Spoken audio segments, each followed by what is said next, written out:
জানেন ইব্রাহিম আলাইহিস সালামের সময় এই কুরবানি শুধু কুরবানি হয়েছে।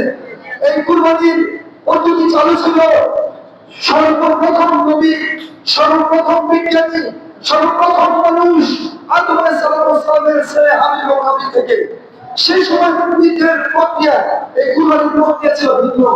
তাদের কুরবানি যদি প্রিয় তাও আল্লাহ করেন, তাহলে সে অপরকে আগুনে প্রশিক্ষণ করত, বর্ষণ করত, ছাই করত, তার বুঝা যেত কুরবানি কবুল হয়েছে।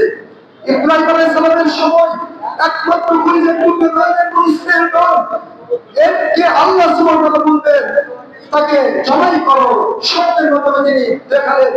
আর নবীদের স্বপ্ন বাস্তবের মতো রূপায়িত হয়। সময় তিনি ভাই ইব্রাহিম আলাইহিস সালাম তার ছেলেকে কুরবানি দেওয়ার জন্য নিয়ে গেলেন। তার ছেলেকে আল্লাহ বলছেন ফালাম্মা সাল্লাল্লাহু আলাইহি, যখন ইব্রাহিম আলাইহিস সালাম এবং তার ছেলে আত্মসমর্পণ করলো, আসলামা বিবছর তারা দুজন আত্মসমর্পণ করলো, ওয়াল্লাহু আলাইহি, এবং ইব্রাহিম আলাইহিস সালাম তার সন্তানকে কবুল করে শুয়ে দিল কিসের জন্য? জবাই করার জন্য। আল্লাহ সুবহানাহু ওয়া তাআলা আকাশে আজিম থেকে দেখছেন, সেখান থেকে তিনি কবুল করার পর ইব্রাহিম قد صدقت الرؤيا, আল্লাহ ডাকে ইয়া ইব্রাহিম, ইব্রাহিম قد صدقت الرؤيا, তুমি